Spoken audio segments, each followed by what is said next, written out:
Então, Evangelho de João, capítulo 19, né? Vou ler aqui a partir do 38. Depois disso, José de Arimateia pediu a Pilatos o corpo de Jesus. José era o discípulo de Jesus, mas o era secretamente porque tinha medo dos judeus. Com a permissão de Pilatos, veio e levou embora o corpo. E foi também Nicodemos, aquele que anteriormente se dirigia de noite a Jesus, levando quase 100 arratéis de um composto de mirra e aloés. Tomaram, pois, o corpo de Jesus e o envolveram em lençóis com as especiarias, como os judeus costumam fazer na preparação para o sepulcro. E aí... No lugar onde Jesus foi crucificado havia um jardim, e nesse jardim um sepulcro novo, em que ninguém havia sido posto.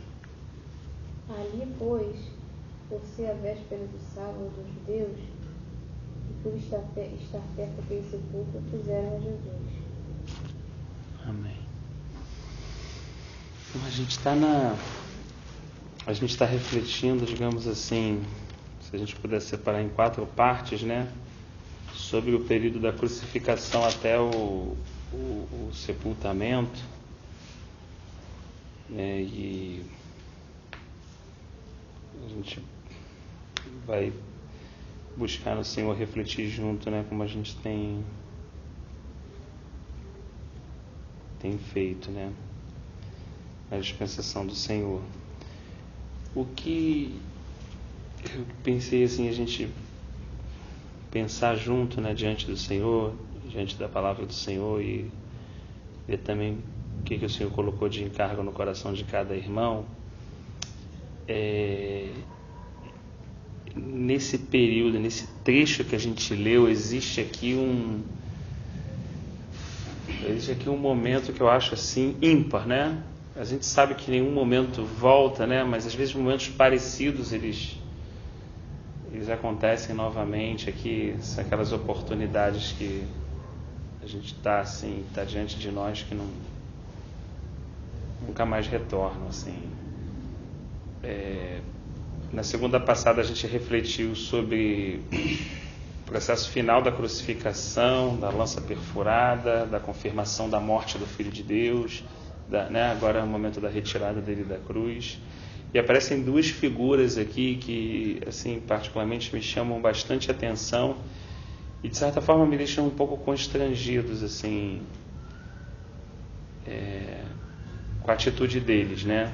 Assim, né? A gente sabe que a atitude, assim, que glorifica o Senhor, ela é impulsionada pelo Espírito, né? Sabe que é o Espírito que move, não está aqui tentando exaltar as figuras humanas, não é isso, mas tentando aqui observar e entender o que moveu o coração desses 2 homens para que eles pudessem fazer exatamente o que eles acabaram de fazer. Eram 2 figuras importantes no contexto, né, 2 figuras assim que pertenciam, né, digamos assim, pelo menos a nata do conhecimento, né, da lei dos profetas, né, tinham posição no Sinédrio, eram pessoas respeitadas, vamos colocar assim, né, na época, né, pelos homens, né, vamos colocar assim dessa forma. A gente tem pelo menos um relato de João 3, que a gente também já refletiu, né, de Nicodemos, quando ele mesmo sendo mestre em Israel, Jesus reconheceu: sendo você mestre em Israel, você não consegue entender as coisas que eu falo aqui da terra. Nicodemos, como é que vai ser quando eu começar a falar do céu? Né? Então, assim, mostrando claramente que mesmo um mestre, mesmo uma pessoa informada, mesmo uma pessoa que tenha se esmerado, mesmo uma pessoa, vou considerar aqui, tá? Alguém que tenha, eu sei que na época não existia, mas tentando contextualizar, uma pessoa talvez que tivesse uma pós-graduação, um mestrado, um doutorado, um PhD em Trindade, seja o que for, né? Tentando contextualizar, uma pessoa muito conhecedora mesmo do Torá, a pessoa que a profissão se dedicava a vida inteira a isso. Essa questão que eu estou tentando aqui trazer para a nossa realidade, né? Não era uma pessoa que também estudava. o que ele se dedicava, a vida dele, o prol da vida dele, era realmente em conhecer a lei e os profetas, conhecer, né, o Deus de Israel. E mesmo uma pessoa com tal dedicação, né, uma pessoa que buscou Jesus à noite, uma pessoa que, né, de certa forma queria entender, queria conhecer, tão dedicada, né, teve dificuldade de entender até as coisas da terra, né? Eu sei que às vezes, muitas vezes, aqui não é que a gente está refletindo, então a gente está aberto, né? Não estamos aqui construindo uma pregação, a ideia não é essa. Então, assim, a gente sabe que muitas vezes as pessoas usam um texto, né, de Nicodemos como sendo uma pessoa não crente, e a gente, por ser crente, né, não passa por essa dificuldade, a gente sendo aquilo ali é porque ele não conhecia Jesus, a gente conhece e tal, mas eu acho que a gente pode fazer uma reflexão um pouco diferente dessa, né? Eu, quando olho para a minha vida, eu não consigo ver o que Jesus explicou para Nicodemos, que a pessoa que nasce de novo é como o vento, que o Espírito, eu vejo eu tentando controlar tanto a minha vida, movido por tanta ansiedade, tanta preocupação, tentando entender tanta coisa, espremendo Deus tanto na parede, em orações, ficando chateado com Deus quando as coisas não acontecem como deveriam acontecer, né? Me sentindo às vezes até triste com situações das quais eu não deveria sentir, como você colocou o hino, né? Quando todo o seu ser então controlar, eu não consigo ver ainda isso, luto muito, resisto muito contra o Senhor, então assim, não consigo me ver como crente assim tão diferente de Nicodemos, me vejo como Nicodemos ainda tendo dificuldade de entender as coisas aqui da terra, as coisas bem simples, nascer de novo, o reino de Deus, aquelas coisas bem simples como Jesus colocou, me vejo com bastante dificuldade ainda de entender isso com realidade na minha vida diária, né? E o que me deixa assim um pouco mais intrigante para a gente aqui questionar, vocês falarem também a percepção de vocês, é que mesmo uma pessoa com tanta limitação de compreensão, mesmo uma pessoa com, digamos assim, com essas barreiras que a gente pontuou aqui, né? O que moveu essa pessoa a fazer algo por um Jesus morto? Porque muita gente fez muita coisa para Jesus quando ele estava vivo. Muita gente barganhou com ele, ou tentou barganhar, vamos colocar dessa forma, né? Muita gente, quando estava vivo, mandou recado, porque sabia que ele podia chegar. Muita gente pediu socorro. Muita gente falou assim, vai ver minha filha, vai ver meu servo que está doente. É só dizer uma palavra. Muita gente buscou o Senhor, e aqui a gente não está fazendo nenhuma crítica, pelo contrário, tá? Pontuando a fé dessas pessoas, está pontuando realmente o exercício de fé, de crença, de socorro, porque as pessoas pediram porque creram, e creram que ele era poderoso para fazer. Então aqui não existe nenhuma crítica, nenhuma colisão com nada disso, né? Mas me parece que quando as pessoas viram Jesus morto, acabou. João, a mãe de Jesus, voltaram. Pedro voltou até para pescar.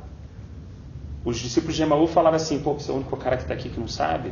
A gente está indo para Emaú, tinha uma ordem para ficar em Jerusalém até que do alto fosse revestido de poder, certo? Mas as ordens foram abandonadas, as direções foram deixadas, aquilo que as pessoas tinham deixado em prol de Jesus, elas retomaram de novo, como pescar.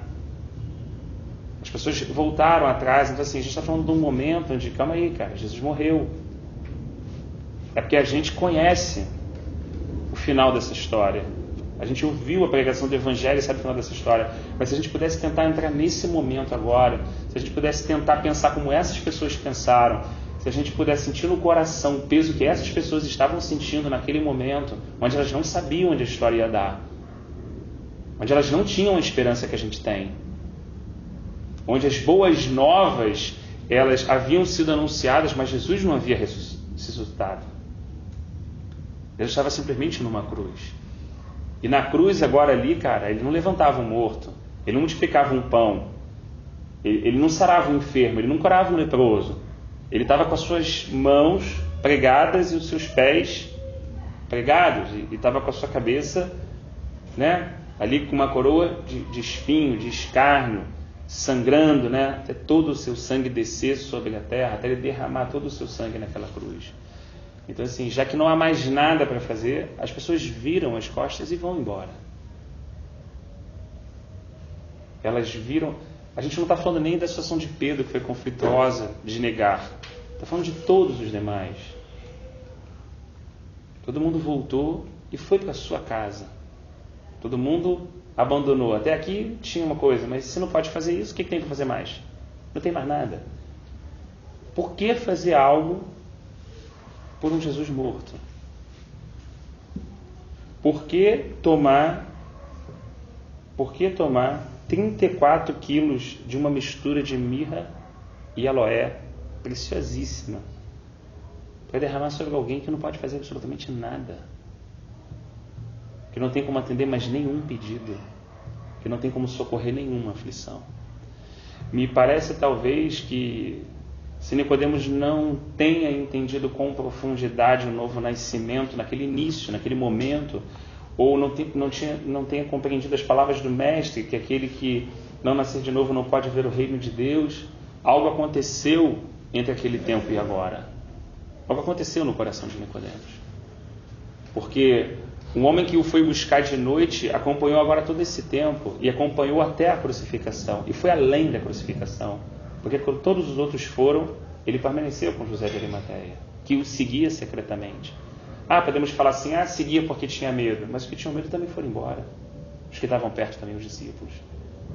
Ele ficou, ele foi interceder a Pilatos. Olha só, ele já está morto, eu posso tirar o corpo dele e fazer o sepultamento.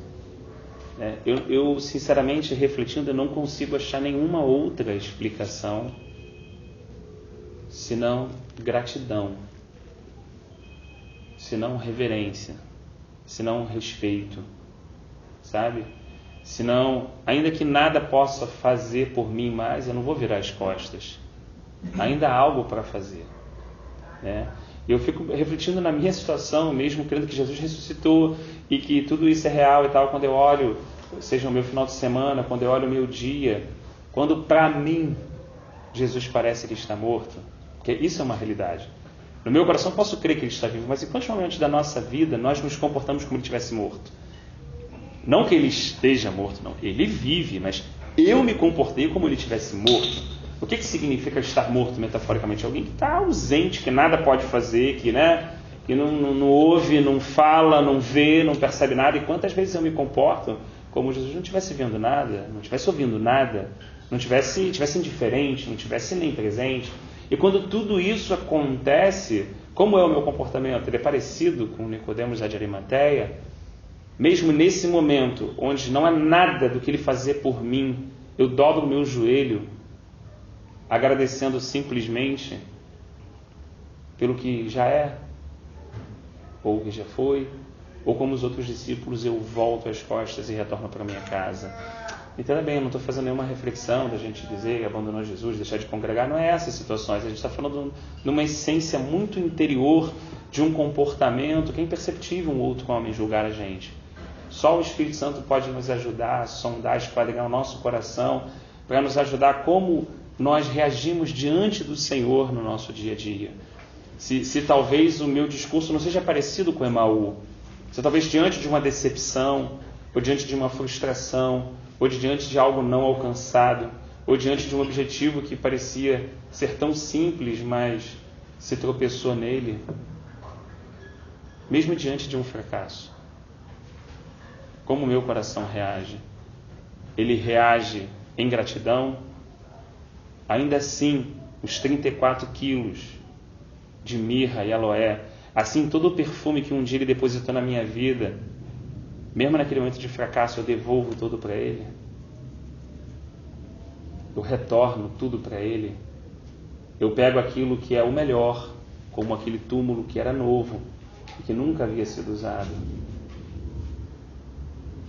e cedo a ele? Ele me ganha mesmo morto? Ele me ganha mesmo calado? Ele me ganha mesmo surdo? Ele ganha mesmo o meu coração, mesmo quando parece que a sua mão está encolhida, só parece? Como o meu coração, lá no mais profundo do interior, se relaciona com ele, quando eu percebo ele de uma forma e acho que ele não deveria estar agindo daquela maneira, ou não deveria ficar, ao meu ponto de vista, tão apático diante de uma situação de caos que eu estou vivendo, né? Então, assim, de alguma forma Nicodemos e Arimateia vão além aqui. Eles não estão pregando, eles não estão falando, eles estão tomando uma atitude, eles estão de alguma forma se envolvendo em uma situação que até certo ponto pode trazer uma complicação para eles, porque a gente sabe que os soldados foram guardar aquele local, né? A gente sabe da pressão que o Sinédrio estava fazendo naquele momento, a pressão que a classe religiosa de Jerusalém estava fazendo naquele momento. E como é que fica essa? O que você está ajudando o quê, José de Arimateia? O que você está fazendo aí? O que você está dando túmulo, está fazendo isso? Você está envolvendo com o que isso aí, cara? Isso já trouxe problema demais para a gente.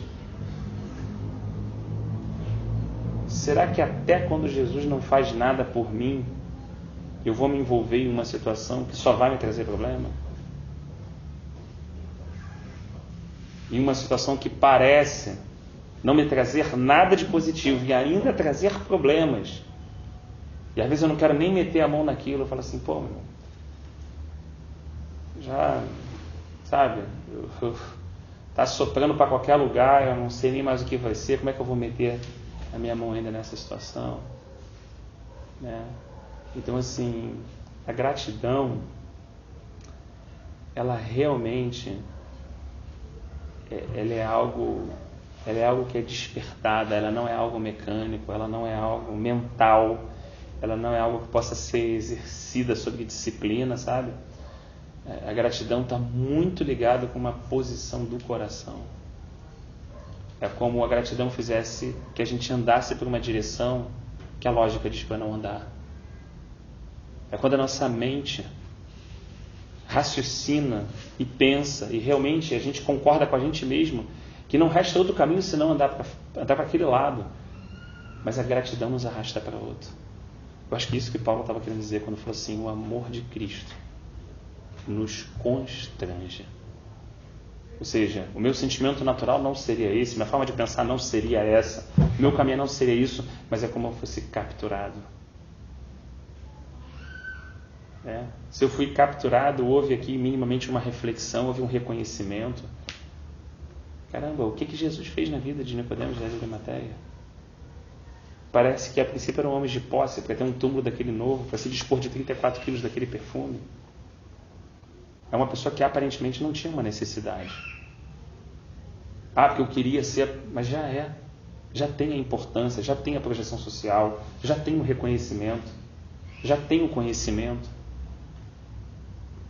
Parece que não há o que fazer, pelo menos olhando assim, né, superficialmente. Mas parece que Jesus preencheu um vazio na vida desses homens que às vezes nós não paramos para refletir. O vazio que fez Nicodemos buscar ele à noite. O vazio que fez José de Arimateia interceder e entrar em uma situação que não seria muito boa para ele, politicamente falando. Só pode ser fruto de palavras que ele ouviram, que saíram da boca do Senhor e deram um sentido totalmente diferente à vida deles. De alguma forma, eles foram mudados na forma de pensar, na forma de entender e na forma de raciocinar. O que parece aos irmãos? Assim, quando você falou, na verdade, eu fiquei pensando se eu estivesse no lugar deles, né? E eu pensei que eu acho que eu só me disponibilizaria a fazer tal coisa se eu realmente fosse amigo das pessoas. Realmente amigo, sabe? Então eu fiquei pensando que, de repente, né, eu viajando aqui, que eles tiveram um encontro com Jesus, como Messias, como mestre e tal, mas eu acho que eles foram além e se tornaram amigos mesmo, sabe? Porque Jesus também era, Deus, mas ele também era humano. Então, assim, eu acho que engloba tudo, assim, a parte tanto espiritual como a parte humana de Cristo também. Eu acho que eles, eu acho que eu, assim, no meu lugar, eu só correria esse risco, só faria alguma coisa dessa realmente por uma pessoa que eu tivesse, assim, uma amizade, uma coisa muito forte, assim. Uma boa reflexão. Aí eu só queria ponderar para você terminar, mas que você seguisse essa linha e pensasse assim: ele teve muitas pessoas chegadas como amigos também. Ele teve 3 que contou segredos que para mais nenhum contou. Inclusive até o seu rosto ele revelou como o sol. As pessoas ouviram a voz do Pai e puderam até conhecer Elias e Moisés, situações que nenhum outro pôde conhecer. Ainda que não conheceu, mas viu, esteve presente. houve intimidade também, houve você, pelo que eu estou entendendo que você está compartilhando, então assim, esses não seriam amigos? Não, mas assim, Não, porque não tiveram essa atitude, né? Voltaram as costas e foram, voltaram a trabalhar, voltaram a pescar. O fato de Jesus ter revelado a essas pessoas, tá? Não, eu queria para falar mesmo, para participar. A amizade de Jesus com essas pessoas. Jesus mostrou a amizade dele para esses discípulos, a qual ele revelou e abriu e contou esses segredos. Mas da parte deles para com Jesus, eu acho que a demonstração de amizade mesmo, de repente, veio desses dois.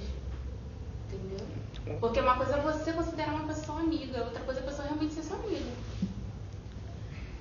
Assim, essa passagem aí, eu vejo sempre, não sei se seria um pouco fora dessa vertente, mas eu sempre, quando eu leio essa passagem, eu lembro quando Jesus fala do cuidado, né? Quando eles perguntam que o Filho do Homem não tem nem aonde pousar a cabeça, né? E realmente não tinha, Jesus não tinha.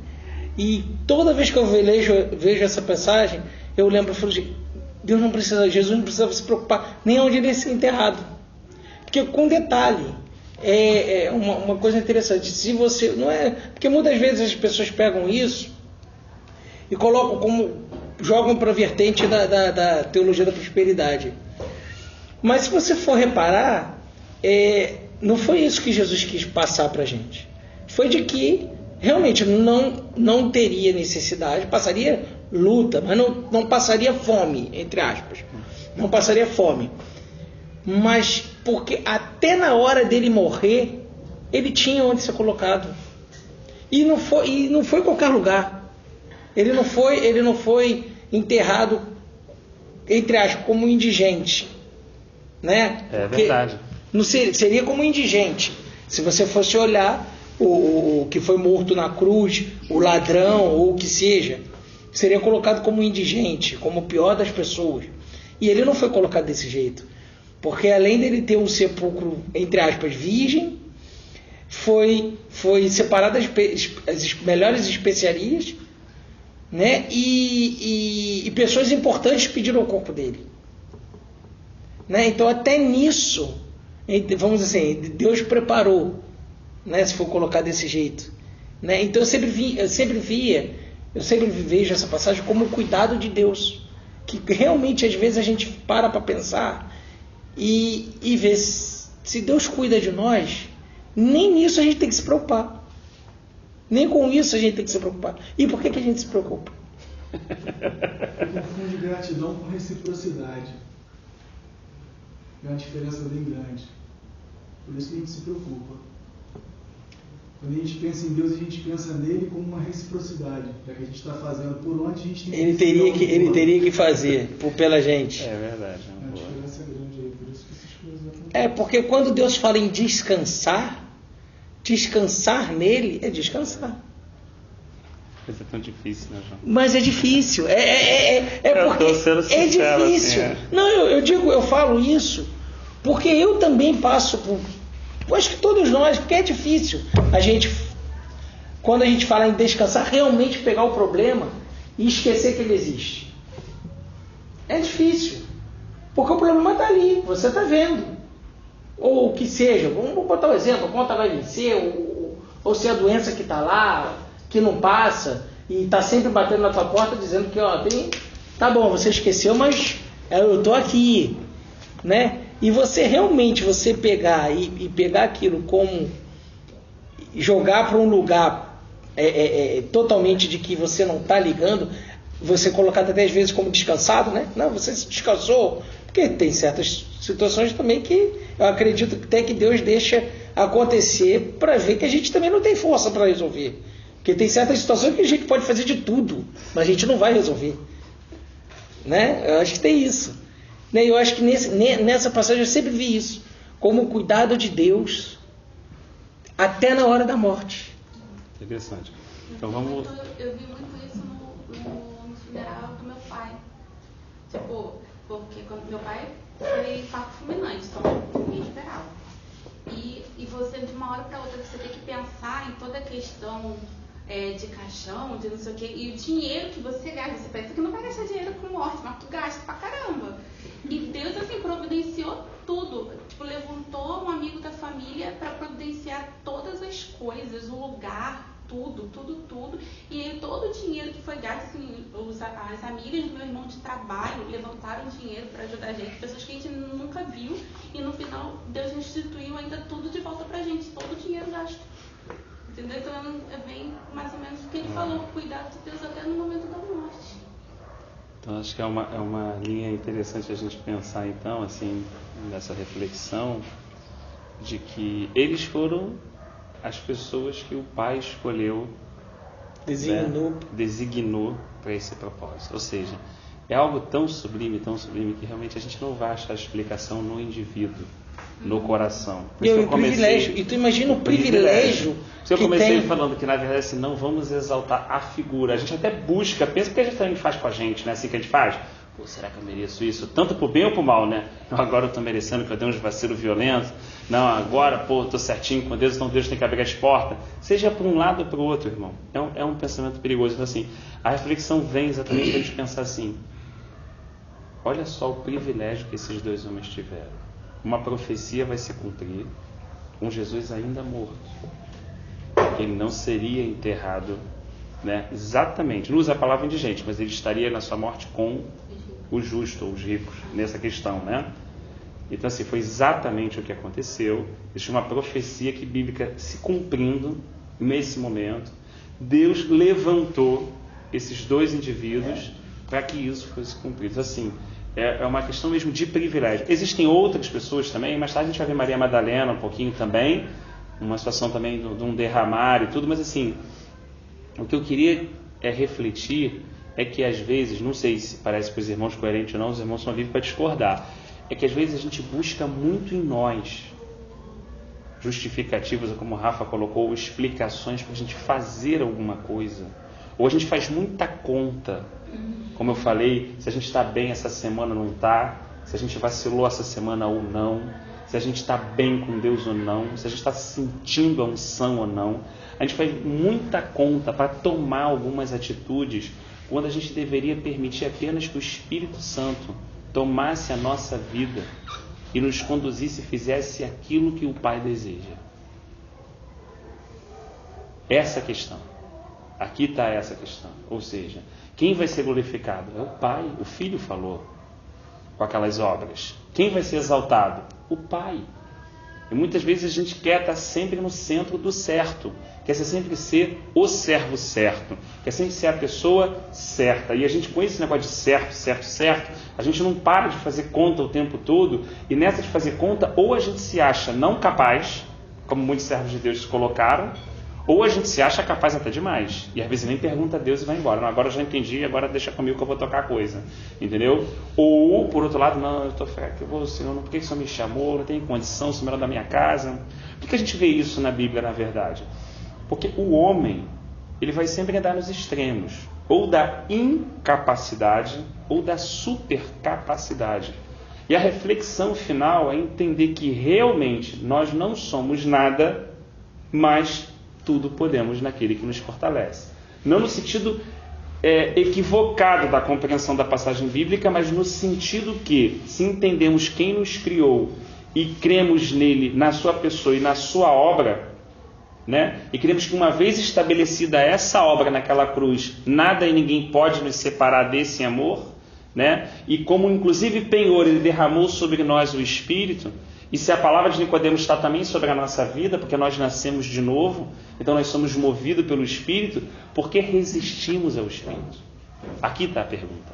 Por que resistimos ao Espírito? Porque eu, Rafael, permito a ansiedade e resisto o Espírito falando comigo para descansar. Por que eu não quero descansar? Porque às vezes eu recuso aquele sentimento que Deus quer trazer para mim e me aposto de outro sentimento, seja qualquer um. Não quero, eu quero sentir raiva daquela pessoa. Pô. A pessoa não merece isso. Pô. A pessoa pintou e bordou comigo, cara. E às vezes Deus quer... Então, calma aí, mas eu não estou perguntando se você quer... não, isso aí, essa obra eu vou fazer. Eu só quero saber se você quer que eu tire esse e ponha outro sentimento. Não, eu não consigo perdoar. Não estou perguntando se você não consegue. Conseguir você não vai conseguir, mas eu troco o sentimento para você. Eu quero a tua decisão. Você rasga a dívida dessa pessoa? Eu não quero saber o que você está sentindo, você está rasgando com raiva. Eu quero saber se você vai pegar o cheque e rasgar. Pô. Se você rasgar o cheque, quando tu acabar de rasgar, tu vai ver o sentimento que eu vou trocar dentro de você. Mas eu quero a tua atitude. Então assim, porque será que aquelas palavras que foram ditas, não só naquele tempo, mas fazendo referência ao momento de Meribá, quando falou assim, quando ouvirdes a voz do Espírito Santo, então não endureça o vosso coração, não resista a ele como resistiu os seus pais naquele momento. Que resistência é essa? Será que é uma resistência que a gente vê tão ruim, que a gente bota religiosamente na nossa cabeça, que os caras alopraram? Ou será que é uma resistência de não querer sentir aquilo que Deus quer trazer, ou de viver aquilo que Deus quer gerar na nossa vida, porque nos parece inseguro, parece perigoso, eu não vou ter onde botar o pé, eu não tenho uma muleta, eu não tenho uma segurança, eu não sei onde vai dar, eu não sei onde termina esse caminho. Não me contaram o final dessa história, eu não vi esse planejamento até o fim, eu não tenho essa planilha orçamentária, eu não sei se essa conta vai fechar. Será que eu prefiro ficar com tudo que eu tenho? Todo o meu controle, toda a minha ansiedade, todo o meu planejamento, sabe? Tudo aquilo, ó, Deus vai abençoar isso, eu estou levando esse plano para Deus, Deus vai abençoar aquilo, Deus vai fazer não sei o quê, barará, barará, não.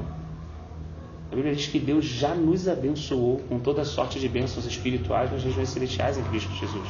A questão é se eu estou andando nessa verdade, se eu estou andando nesse caminho, como Paulo também falou, nessa obra que já foi preparada antes da fundação do mundo, ou estou andando na minha obra, no meu planejamento, no meu caminho, no meu pensamento, que é bem diferente do dele, que o dele é mais alto.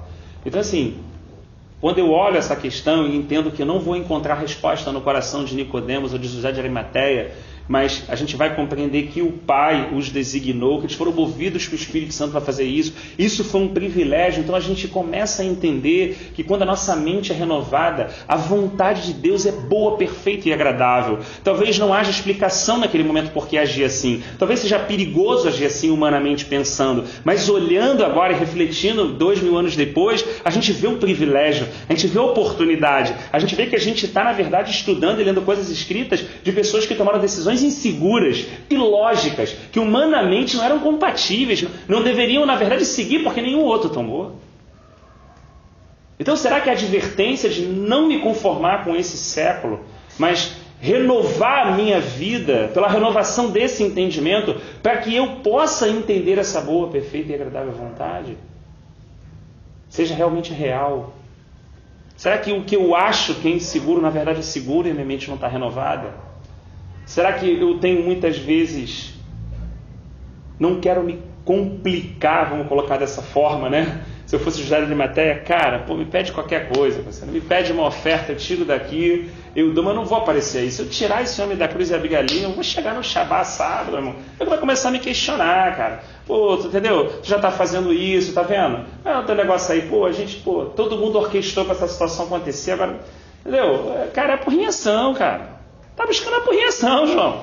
Tá buscando a porrinhação, parceiro. Tu já estava ali direitinho, tu chegava, o nego já te respeitava, tu era homem de Deus, tu era servo de Deus, já estava numa condição ali, né? Tu só ensinando os novatos ali e tal. Pô, vai se complicar, cara. Pô, meu irmão, tu guardou esse negócio, tu comprou 34 quilos desse bagulho, não faz sentido. Você acha que alguém conseguiu entender? Você acha que alguém do Sinédrio conseguiu entender a situação de Arimateia? Mas calma aí, cara.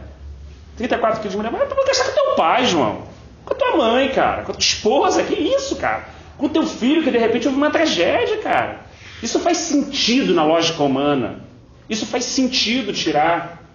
É ali, é essa conta que eu faço, a gente faz todo dia. Agora, para alguém que estava morto, que tudo bem, teve uma importância, mas agora, cara, acabou. Agora não tem mais nada, o cara não sabe daqui para lá. Nem os discípulos que ouviram 3 anos conseguiram ter aquele véu desvendado para compreender isso, quanto mais os dois. Então a coisa vai ser feita por desígnio celestial. A coisa vai ser feita realmente porque o Pai, que é bom, como Jesus falou, por que me chama de bom? Só o Pai é bom. O Pai que é bom, toda boa dádiva vem do nosso Pai celestial. Que o bem da terra não é bem, ele é aparente, mas na essência dele ele é mau. Que o único que é bom é o Pai. Que quando existe alguma coisa boa mesmo, não pode ter jactância da nossa parte. Porque se aquilo é bom, é porque veio do céu, não é nosso. Passou pela gente. Vamos colocar dessa forma. E aí, eles vão enterrar Jesus num jardim. Parece que o jardim é o lugar, João, onde Deus escolhe para fazer as coisas. Existem muitos jardins que a gente poderia lembrar aqui nessa noite. Existia o jardim onde nós vacilamos. Nós estávamos no lombo, na semente de Adão, a Escritura diz. Nos cromossomos de Adão, nós estávamos lá. Não podemos dizer, não, eu não estava. Estava. Foi o nosso tatara, nós estávamos lá. E porque nós dizemos que estamos lá, também podemos dizer que estamos em Cristo agora pela fé. Estávamos lá. E num jardim, meu irmão, tudo degringolou. Num jardim, tudo que era perfeito se tornou imperfeito. Num jardim onde tudo foi feito da forma mais excelente possível, porque todo dia que Deus terminava tudo que Ele fazia, Ele olhava e falava assim, isso é bom. Cara, eu olho às vezes algumas coisas eu acho que é bom. Imagina Deus olhando e Ele dizendo que é bom, porque é bom mesmo. A gente simplesmente vê um documentário hoje, uma bobeira, olha uma ilha de Fiji, aquela praia verde com um coqueiro, a gente fala assim, o máximo. O quê? O máximo? Mais de 6 mil anos de pecado, degradado já, com o homem. Imagina como era. Com a atmosfera, com o demônio já, com a atmosfera, com o Deus que já sacrificou, com tudo ali, tudo. Como Paulo falou, não, tudo gemendo. Paulo já falou naquela época, com tudo gemendo. Com tudo suplicando para a gente se manifestar. A gente acha maravilhoso, João? Eu acho até. Olha, Fernando de Noronha, você imagina o que era na perfeição da criação. Quando os montes davam testemunho e quando a noite falava com o dia, como o salmista fala, de forma recíproca, dando testemunho, e os céus exaltando Ele, e a terra glorificando Ele, e a criação, meu irmão, que isso? A chuva dançando e as árvores batendo palma, louvando o Senhor. Quando o vento vem, as árvores fazem assim, né? Como batendo palma e a chuva dançando, meu irmão, para o Criador. Como Davi dançando também para o Senhor. Que coisa linda deveria ser. Tudo isso sucumbiu no jardim. Imagina quando ele terminou tudo, né? Que ele fez um homem e disse que era muito bom. Ele falou que era bom. Ele falou que era demais, muito né? bom. É muito bom. Então, assim, imagina Deus olhando aquilo muito bom, né? Eu não consigo, a gente olha, né? O cara cheio de defeito, a gente... Sabe, a visão corrompida, o entendimento, eu não consigo nem compreender o quanto o pecado me danificou. Davi falou isso, eu nasci no pecado, cara. Eu vejo um pouco da glória de Deus, aquilo me deixa simplesmente impactado. A gente não anda, cai, chora. Falando de uma paradinha, não, que é nada, meu. Que ele botou 10 espelhos para passar só um negocinho. E eu já não consigo levantar. Daniel ficou no chão, o outro falou que vou morrer. Que ele mesmo falou, mas eu nem posso te mostrar, não tem condição. Nessa condição de existência que tem agora, não dá. Então, vocês estão vendo só os meus feitos. E algo que Davi falou, acordo de noite, levanto as minhas mãos, medito na obra das tuas mãos. Penso nos teus feitos. Não deixo a minha alma esquecer, lendo a minha alma, para que ela não se esqueça de nenhum só dos benefícios, Senhor. Porque eu esqueço mesmo. Mas é o Senhor quem redime da minha vida a cova, é o Senhor quem me perdoa os pecados, é o Senhor quem sabe as minhas enfermidades. É o Senhor... Então eu fico pensando assim, tudo naquele jardim, é como a gente às vezes fica assim, né? Desculpa a expressão, não é uma expressão assim, uma coisa triste, mas né, às vezes as pessoas que já tiveram a oportunidade de ver uma tragédia assim próxima, né? Seja um motoqueiro entrando debaixo de um ônibus, seja... Né, situações que eu já vi na Grajaú assim terríveis, né? Você olha aquela tragédia, irmãos. Se você vivencia a tragédia, uma coisa é você ver a televisão, outra coisa é você passar, aconteceu, outra coisa é você estar no local e ver um carro chocando no ônibus e ver a família daquele carro toda morta e ver o bebê da criança fora do vidro, no chão, morto. Isso é uma outra coisa. E quando você vê isso, quando cada um de nós vê isso, a gente simplesmente fica apavorado. É uma tragédia. Naquele momento se apodera da gente. Pessoas berram, outras gritam, outras não sabem como reagir, outras ficam imóveis, outras ficam chocadas, outras têm até reação de pegar, ligar, fazer alguma coisa. E aquilo foi uma tragédia, de fato. Por isso que eu estou tendo muito cuidado para que não... Porque pode ter acontecido com alguém, não conheço a história da gente no nosso meio, alguém que está no áudio, então jamais eu quero minimizar essa tragédia. Não é de forma alguma eu queria que isso seja compreendido dessa forma. Mas eu quero pensar que se a gente fica assim nessa tragédia, Imagina se Deus mostrasse para a gente o que aconteceu na queda. A gente não saía e não andava mais. A gente não andava, Edson. Porque a tragédia da queda, meu irmão, ela supera qualquer tragédia que a gente conheça aqui nessa terra. Qualquer tragédia. Perder meus pais, meu filho, qualquer tragédia dessa está abaixo da tragédia daquela família simplesmente cair. É aquilo que poeticamente Jeremias fala no livro de Lamentações: caiu a coroa da nossa cabeça. Pecamos. A morte e o inferno entraram. A porta foi aberta. Era para aterrorizar. Se a gente tivesse consciência disso, se realmente a gente tivesse consciência do que aconteceu aquele dia naquele jardim, meu irmão, era para a gente não, sabe?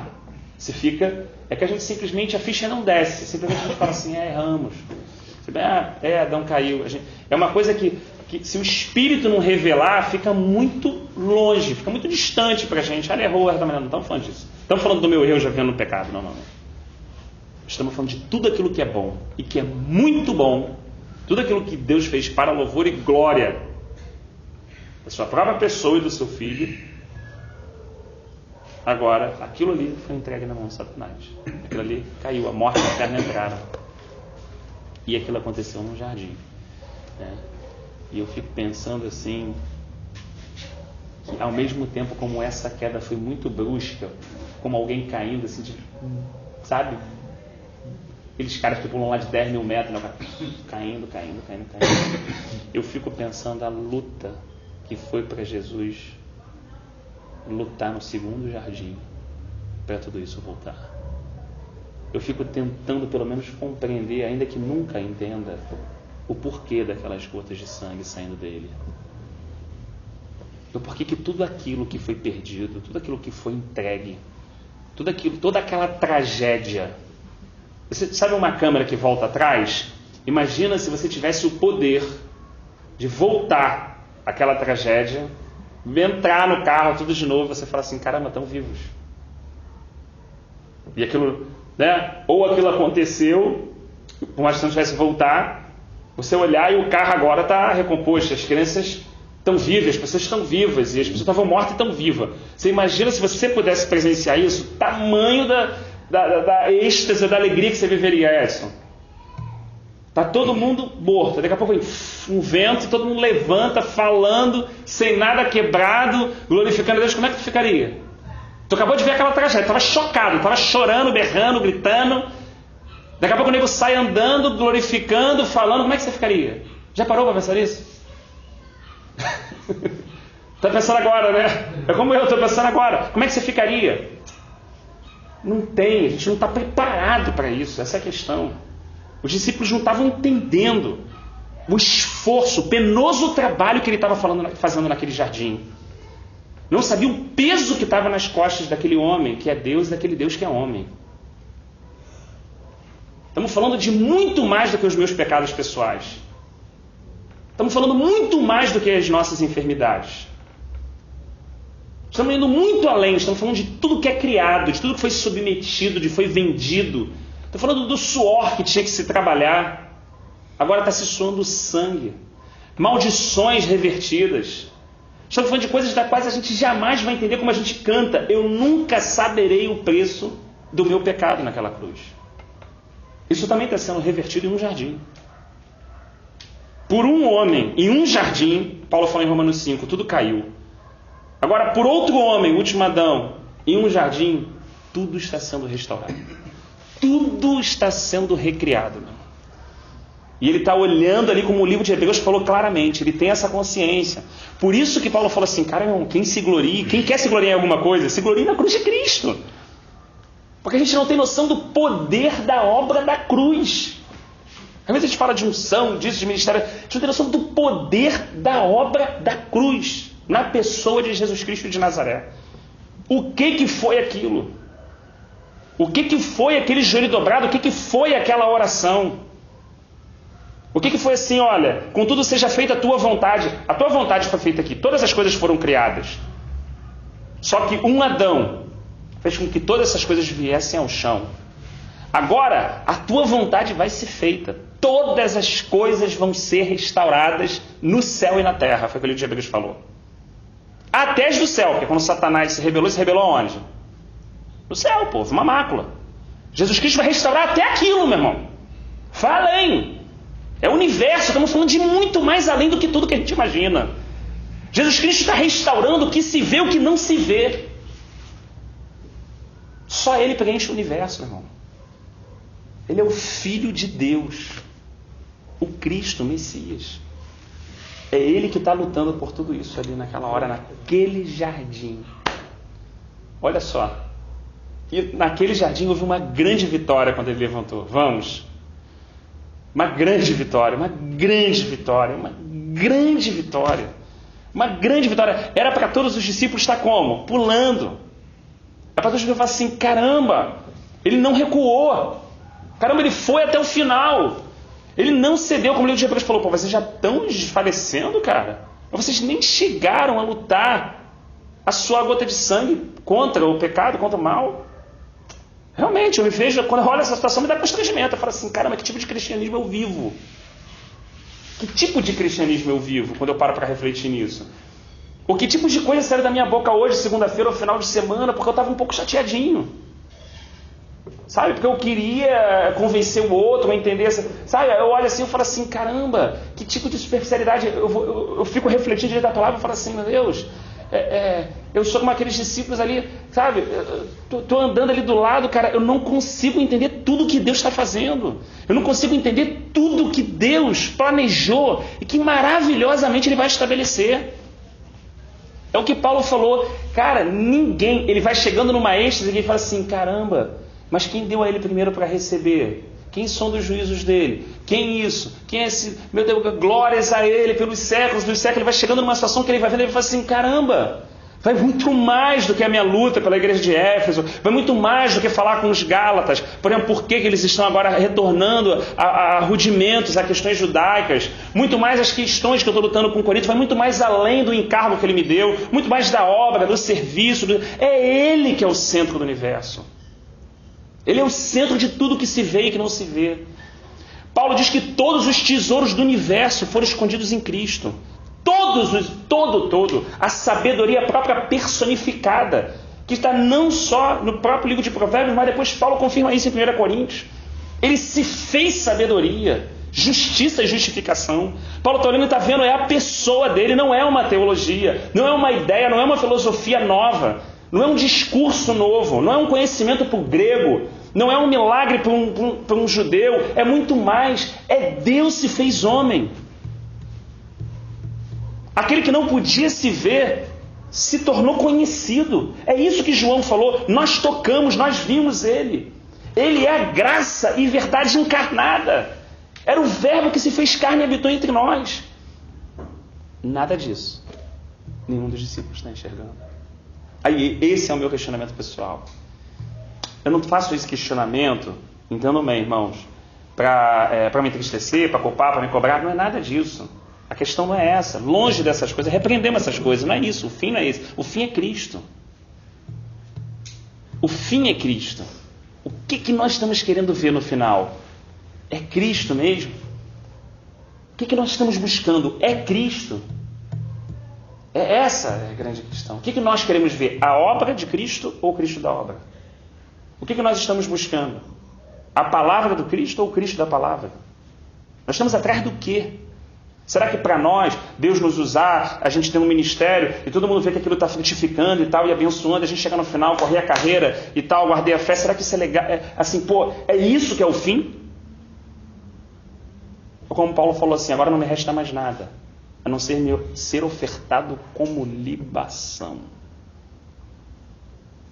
Eu não sou o sacrifício é Ele. Eu posso ser no máximo vinho derramado sobre o sacrifício. Eu posso ser no máximo um instrumento de demonstração do perfume, do bom perfume dele. Se eu quero ser encontrado, ele disse assim, Paulo, quero ser achado em Cristo. Porque, na verdade, deixo para trás todas as coisas boas ou ruins. E sigo somente para o motivo pelo qual também fui conquistado. Cristo. Cristo. Eu estou olhando uma pessoa. O cristianismo não é uma ideia, é uma pessoa. Ele não é uma doutrina. Antes de ser uma doutrina, ele é uma pessoa. E é essa pessoa que de alguma forma o meu coração deveria buscar conhecer ou encontrar, entendeu? É a pessoa, né? A pessoa, desculpa. Não é uma pessoa. Desculpa, bem corrigido. Não, eu estava pensando aqui, porque se você for ver, é singular. Nesse sentido, muito bom. É o início, o meio e o fim. Enfim, não tem. Começa nele, continua nele e termina nele. Então, assim, será que o questionamento, será que eu tenho que estar... O questionamento é, em vez de eu estar buscando o certo, é porque eu não paro de resistir ao Espírito e deixo apenas que ele me impulsione. Porque é a dúvida. Voltamos naquele questionamento de segunda passada do Edson. Tome cuidado com essas situações. Mas assim, não estamos querendo ser usado, Edson, e declarar coisas precipitadamente sem conhecimento, não.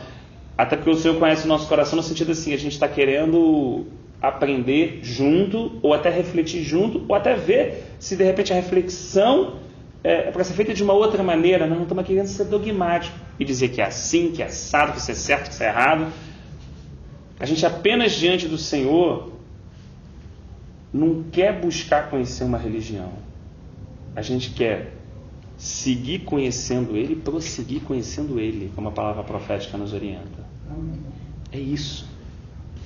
Cara, se amanhã alguma coisa a gente quer saber, que seja de Cristo. Cara, se tudo der certo na minha casa, tudo der errado, que Cristo seja glorificado. Que diante de qualquer fracasso coletivo ou pessoal, que jamais eu resista ao Espírito Santo de ser um indivíduo que vai pegar ele e colocar ele no túmulo. Figuradamente falando que a gente está falando. Que nada interrompa, que nada tenha no nosso coração a ousadia de tentar embarrear aquilo que o Espírito deseja fazer. Eu vou tentar falar uma coisa bem fresquinha que aconteceu comigo hoje. Eu tinha uma audiência na justiça. Não é, claro, não é a mesma magnitude, é um pequeno exemplo, é simples, às vezes vocês vão para achar até bobo, me desculpem. Estava marcado no horário do almoço exatamente para eu não usar o horário do trabalho. Ficou no horário do almoço, eu falei, beleza, não vou nem almoçar. Peguei o Uber, fui direto ali para o centro, o fórum do centro e tal. Cheguei no fórum do centro, quando eu sentei na audiência rapidinha, o advogado designou, né, a franquia errada. E aí, obviamente, o processo foi extinguido e tem que peticionar de novo para dar a entrada, digamos assim, da forma correta. O que eu fiz? Falei assim, caraca, eu vim à toa aqui. Brincadeira, eu tô cheio de trabalho, João. Quê? O cara falou ufa, porque ele falou, ó, cara, desculpa, até entendo que você foi lesado, mas não foi por mim. Não foi a minha franquia, foi outro cara que é dono dessa loja e tal. Não, entendi, pô, desculpa até, né, o erro do advogado e tal, não sei o quê. Eu falei, pô, vim aqui errado, cara. Tô cheio de trabalho, a empresa lá, que o trabalho foi hackeada lá desde sexta-feira, isso vocês estão vendo na televisão, cheio de problemas, cheio de pepino, cara, uma pressão louca, já tava falta de ar de manhã, hoje era 10 e pouca. Falei assim, caraca, era um problema pra caraca. Eu falei assim, pô, não parava de gente ainda. Eu falei assim, cara, ainda vem aqui no centro, João. Pô, o bagulho ainda designa o bagulho errado, meu irmão. Caraca. Perdeu o tempo que eu não tenho. Saí do tempo que eu não tenho. Perdeu o tempo que eu não tenho. Já foi. Comer esquece. Comer esquece. Aí eu saí do fórum e falei assim, caraca, onde é que eu vou pegar esse Uber aqui? Vou andar o máximo que eu puder, porque senão o cara tem que dar a volta no centro e vou pagar caro. Aí fui andando. Tem alguma coisa para comer aqui? Fui andando. Pô, tem alguma coisa para comer aqui? Fui andando. De repente eu parei. Quando eu parei, é claro que é o Senhor, cara. Não tem nada a ver comigo. Eu estava chateado, irritado, falta de ar. Entendeu? Pô, esquece. Entendeu? Não nasce na gente esse bagulho. Não dá para contar o testemunho depois, de uma forma legalzinha, para tu falar que Deus te usou, não dá. Só se tiver cara de pau demais, cara. Tem que ter muita cara de pau para depois tu fazer uma culto de ação de graça, meu irmão. E ainda meter no cantinho ali que Deus te usou na parada, entendeu? Tem que ser cara lavada mesmo. Porque o que a Escritura ensina, irmão, é que a gente é pecador moribundo, cara. Que a gente é pecador salvo pela graça, parceiro. Que história é essa? Aquilo que Paulo falou, que jactância é essa? Tu nasceu sabendo isso, meu irmão? Tu nasceu, isso estava dentro de você, ou desceu do céu, pô? Se desceu do céu, por que jactância? Por que muda na hora de falar? Por que levanta o olho? Não estou entendendo o que Paulo falou, pô. Não estou entendendo, cara. Irmão, eu parei, olhei pro lado. A lojinha lá da Sociedade Bíblica com as Bíblias. Eu olhei assim. Falei assim, caraca, meu irmão. Eu prometi uma Bíblia a 2 pessoas, cara. Tem muito tempo, não cumpri essa situação. Elas não são cristãs ainda. Pô, uma pessoa até me cobrou. Eu falei assim, cara, eu vou cumprir esse voto hoje. Fui lá, entrei. Comprei a Bíblia, falei, será que dá tempo de almoçar, tal, reunião, não sei o quê. Eu estava fazendo ali mesmo. Comprei e botei na bolsa. Fui pro trabalho, cheguei lá, pá, aquele pique de novo, Rafa. Não sei o que, parar numa hora, eu falei assim, pô, não é possível. Eu parei, abri a Bíblia, escrevi um negócio simplesinho, básico e tal, só para, né, ficar ali, a recordação que a pessoa não tinha uma Bíblia e também não conhecia nada, assim. Pô, quer conhecer o Senhor. A pessoa quer conhecer o Senhor, cara. A pessoa quer. Só que na minha situação atual, eu não tive nem pensei nisso, tive nem tempo no meio de tudo isso. Então o que eu peguei ali e falei assim, pô, olha só, estava hoje dando tudo errado, cheguei para você e falei assim, hoje estava dando tudo errado. Mas aí Papai do Céu me lembrou que eu tinha uma dívida contigo. E assim, fiz eu cumprir essa dívida, eu sou muito sincero contigo, cara. Não fui eu que comprei e tal, realmente eu parei ali do nada, andei pra caraca, parei ali do nada. E aí eu tô pegando essa dívida. Mas o que é? Eu puxei a Bíblia e botei na mão da pessoa. Aí a pessoa despencou de chorar.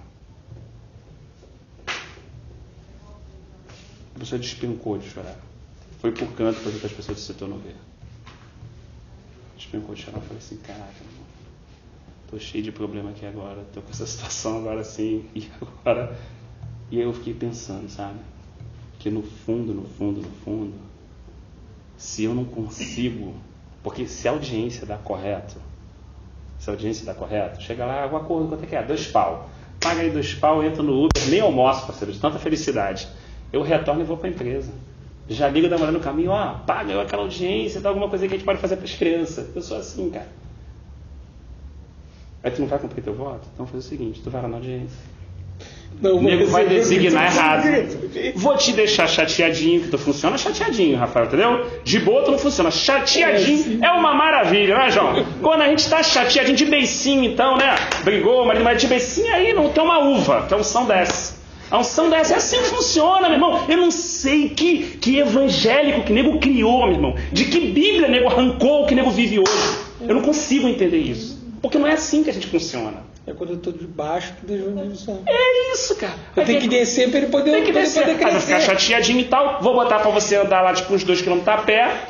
Vai tu ver se tem comida, tu entra, não tem. Tem comida, não tem. Tem comida, não tem. Aí tu para lá em frente, eu viro o teu rosto. É isso aqui que você tem que fazer. Vai lá e é isso aí. É assim, cara. Então assim, é assim que os discípulos funcionaram. Se a gente lê sem religiosidade, os caras funcionaram assim, não.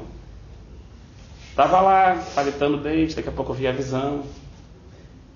Tava lá no barco, pescando, já falando assim, tocando a minha vida, se eu pegar aqui uns peixinhos e tal, perdi 3 anos aí por Jesus, mas agora, recuperando e tal, pô, João, Thiago, se der uma força, acho que a gente bomba de novo e tá aí na área de novo. Ainda reclamou depois, né? Não, e quando ele chegou, ele reclamou, né? Pô, não peguei nada, tá vendo? Então tá lá, joga de novo. Então essa paciência de Deus, cara, esse amor do Espírito Santo, essa forma doce, mas firme, dele entrar no nosso coração, essa forma que ele deixa a gente sem chão, porque na verdade a gente bate, quando a gente termina a gente descobre que só bateu na gente, porque a gente só julgou o nosso próprio coração todo o tempo que a gente estava falando. Ele falou, pô, o julgamento foi perfeito, e tudo que tu falou legal, Rafael, o problema é que o réu era você, tá aqui. Não foi o que aconteceu com Jacó? Porque Labão era isso, porque Labão é 7, porque Labão mudou meu salário 10 vezes, porque Labão isso, porque Labão aquilo, pô, legal, gostei do espelho, show. Agora eu vou tirar o espelho e vou te mostrar o seguinte. O que tu fez com teu irmão lá atrás? O que tu fez com teu irmão lá atrás? Tu é o Labão, parceiro. Só que lá tu não via. Então botei um cara igual a ti para conviver do teu ladinho no trabalho, para tu marretar o cara direto já no trabalho, para depois eu tentar te explicar que você é aquele cara, rapaz.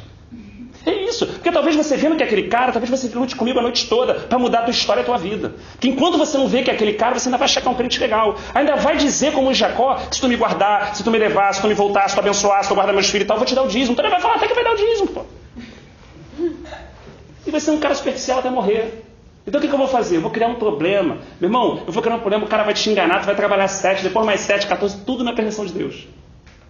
O cara vai mudar teu salário, mas mesmo o cara mudando teu salário, eu vou intervir, eu vou te abençoar. Ele vai estar te enganando, mas ele está sendo enganado. Porque até na situação que eu estou te ensinando, você está passando um processo difícil na tua vida, eu estou te abençoando sem você ver. Porra, o cara está levando vantagem, mas eu estou botando aqui. Aquele cara não paga o que você merecia, mas eu entro pelo outro lado daquela situação. Aquela situação que você esperava uma resposta, eu vou lá do outro lado e coloco lá na tua mão. Mas eu não deixo você ver eu trabalhando dessa forma para você se enxergar. Entende? É o único jeito que o Espírito Santo tem de nos convencer da dureza do nosso coração. Eu sou duro pra cacete. Não nasci de outro planeta. Nasci daqui, como o Davi falou. Teimosia, cabeça dura, resistência, manha, tudo isso está aqui, cara. Vontade de estar certo, desejo de sair por cima, isso tudo está aqui, meu irmão. Posso botar a capinha de religiosidade melhor que existir. Posso levantar, dar um glória a Deus ali que vai te convencer, mas não vai convencer o Senhor. Não vai convencer o Senhor. E aí o Senhor vai mostrar que não convenceu quando eu sair daqui, meu irmão, passar numa mínima situação que ele botar, num buraco para eu tropeçar. Sabe aquele negócio? É aquela roda de boi que passa no buraco e parece que a arca vai virar. A gente fala assim, pô, né, Deus perdeu o controle, né? A arca vai virar. Não, o boi está passando no caminho que ele tem que passar. Deus só vai testar se usar anda na obra do homem ou na obra de Deus. Se ele mete a mão, onde não é para meter. É só isso que Deus vai provar, porque o buraco está no lugar certo. A arca vai andar no lugar certo, vai quase virar mesmo. Mas quando quase virar, vamos ver quem acha que é Deus.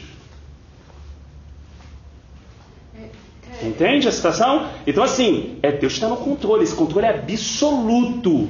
Esse controle é absoluto, esse controle não tem falha. Então, como o João colocou, ele é o alfa e o ômega, ele é o início e o fim, meu irmão. Desde que a gente acordou hoje até a gente dormir, não houve falha na permissão de Deus. Não houve falha na soberania dele, em nada que a gente escutou, em nada que a gente ouviu, em nada que a gente foi confrontado. Em nada. Só que eu não vejo isso. Só que eu estou como esse discípulo, levantando em agonia. Porque eu não estou vendo que dessa morte vai explodir vida. Eu não estou vendo que dessa situação, Rafa, de aparente desmonte, está tudo sendo recriado, Rafa. Deus, ele não é, além dele não ser exibicionista, Deus ele faz as coisas de uma forma, sabe? Ele acha um caminho do qual realmente fica claro que ele é Deus, João. Que ele é Deus. Assim, ele vai desmontando, vai a coisa. Os discípulos, se tivessem a nossa compreensão, se nós estivéssemos lá, né? Isso aí, Jesus, vai lá agora. A cruz, com o entendimento que a gente tem agora, né? Vamos lá, isso mesmo. Só que a gente não age assim no nosso dia a dia. Como eles não agiram lá no dia a dia deles. No nosso dia a dia a gente não age assim. A gente age como? Chateado, angustiado. A gente acha assim, não, vai morrer. O que é morrer? A ideia é terminar, é não conseguir, é não ter prosseguimento, é a coisa não ir para frente. É assim que a gente vê. Todo mundo prega lá o casamento da... Todo mundo... o casamento, como é que é lá? De Caná da Galileia, né? Caná da Galileia. Caná da Galileia. Todo mundo prega isso, mas quem gostaria que faltasse vinho no seu casamento? Que era uma vergonha. Que era vergonha. Quem quer? Ninguém, cara. A gente não quer, entendeu? A gente quer, por um lado... Milagre. Quer ver milagre. Quer Só que a gente não quer que Deus torne a vida vazia para ele encher. Deus não quer... A gente não quer que a gente perca para que ele possa ser aquele que acrescenta. Então, assim, aqui existe um dilema. Nesse jardim, tudo foi restaurado. Nesse outro jardim, ele foi sepultado. O sepultamento é uma situação importante, porque enquanto o corpo dele estava ali, o corpo, ele desceu até as regiões profundas da terra. Ele não estava ali. O corpo dele estava ali. Ele desceu, a Escritura narra. Ele desceu. E o que ele fez? Tomou as chaves da morte e do inferno. Ué, aquela morte e inferno que Paulo relatou lá em Romanos que entrou, quando no primeiro jardim caiu, aquelas portas do inferno que se abriram, aquela morte que adentrou sobre a criação, agora ele está lá embaixo pegando essa chave. O corpo está no jardim, mas mais uma vez uma coisa está acontecendo de novo. Uma coisa de volta a autoridade que foi dada pelo homem ao diabo. Exatamente. E ele pegou, sabe como, João? Isso no deserto foi decretado pelo diabo. Foi? Que ele falou para Jesus, não, tu sabe que tudo isso eu posso te dar. E foi me dado. Exatamente. E sabe que Deus é tão justo que quem tomou da mão do diabo foi um homem. Ele não tomou como Deus, pô. Porque como Deus ele poderia falar, para com isso aí, me dá aqui e acabou. Não. Você derrotou um homem? Quem vai te vencer é um homem, pô. Quem vai te vencer é um homem. Quem vai pisar na cabeça e te destronar é a semente dessa mulher. É uma semente que vai nascer dessa descendência, que vai pisar na tua cabeça, ou seja, a cabeça fala de domínio, tirar o domínio. Por isso Jesus, a primícia dos que dormem. Meu irmão, é o nosso primogênito, é o nosso irmão mais velho. Meu irmão, é pra gente estar fechado com ele em tudo. O que ele fez pela gente já não dá para reclamar mais de nada. Teoricamente, essa mensagem deveria entrar na minha vida de tal forma que amanhã, meu irmão, qualquer situação na minha vida é nada. Só que de alguma forma, isso é um processo. Então assim, agora a gente sentindo a presença do Senhor, falando da palavra do Senhor e tal, tendo comunhão uns com os outros, isso parece que inflama a gente de uma forma, né? Cara, fica uma coisa clara, legal, mas amanhã estou eu, e essa palavra me esmiuçando como um martelo quebrando a pedra, igual disse Jeremias. Amanhã estou eu. Não tão assim, porque aí já estou lá, não estou nessa comunhão, a gente não está lendo a palavra, e estou lá na crise com o meu vizinho, no problema lá com, sei lá, dentro de casa, na situação do trabalho, situações normais, né? E estou lá sendo esmiuçado, e Deus trabalhando, está fazendo essa obra. Então assim, o jardim parece que está parado. Parece que Jesus no túmulo não está fazendo nada, meu irmão. Mas ele está tomando a chave da morte do inferno da mão do diabo. Então assim, quando a gente olha para a nossa vida e pensa assim, cara, o Senhor não está fazendo nada, Edson, quem disse? Ele está calado, mas não está parado. Quem disse, Edson, que ele não está fazendo nada? Eu olho para a minha vida, tu olha para a tua vida e a gente fala o quê? Ué, Jesus não está fazendo nada. Alguém olha e pergunta o quê? Onde está teu Deus, pô? É isso que o salmista falou. Por que eu quero perguntar onde está teu Deus? Porque não tem nada acontecendo, João, na nossa vida, então está parado. Está indo degringolando e o barco vai virar, cara. A impressão que eu tenho é essa, o meu barco vai virar. E nada vai ser feito quando o meu barco virar. Essa é a impressão pessoal que eu tenho. Mas de repente o Espírito Santo fala assim, cara, eu estou calado, mas não estou parado. O corpo dele está na sepultura, mas ele desceu lá nas regiões, meu irmão. Ele tomou, passa para cá essa chave. Essa autoridade é minha. Você perdeu tudo. Eu estou levando cativo e cativeiro. E quando eu subir, eu vou dar dons aos homens. Eu sou a pedra angular, eu sou a pedra fundamental. Eu sou o cabeça da igreja. Eu sou o Senhor dos senhores. Toda a autoridade no céu e na terra me foi dada, meu irmão. Só que o que o nego está olhando? O túmulo. Essa é a questão. Se a nossa mente não for renovada, a gente não discerne a obra de Deus. Foi isso que Salomão falou. Quem pode discernir os teus caminhos? Quem pode entender as tuas obras? Assim como uma serpente na penha, ou como um navio que cruza o mar, assim eu não consigo discernir as tuas obras. Não consigo. E aí, a grande questão, mas quando a gente olha, pelo menos vai lendo, a gente vai falar assim, então Deus não vai trabalhar da forma que eu quero. Deus não vai fazer aquilo que eu escrevi no meu caderninho. Deus não vai chegar lá e fazer como todo mundo pensava. Vai chegar aqui, vai pegar uma espada, vai ganhar. Todo mundo raciocinava. Cara, a gente também ia. Os caras só tinham um rei valente, meu irmão. Todo mundo é normal. Aí Deus pega um caminho na vida de Israel, pega um caminho na vida da igreja, pega um caminho na nossa vida individual que não dá para entender. Por que te leva para um lugar que é um mar que não tem saída? E a gente fala tanto de Israel, né? E a gente senta o pau no maluco. A gente que Israel esperava não Jesus, mas aquele que vinha com o cavalo branco, isso e tal. E às vezes a gente fala, por que Deus não está fazendo desse jeito? Exatamente. E ele sendo o Senhor e provando para a gente que nunca falhou e provando para a gente que está no tempo certo. Então assim, pensa, no jardim ele também ressuscitou. Cara, esse momento, quando Jesus voltou à vida, ele foi singular no universo, cara. Ele falou isso em Apocalipse, eu estive morto, mas agora vivo.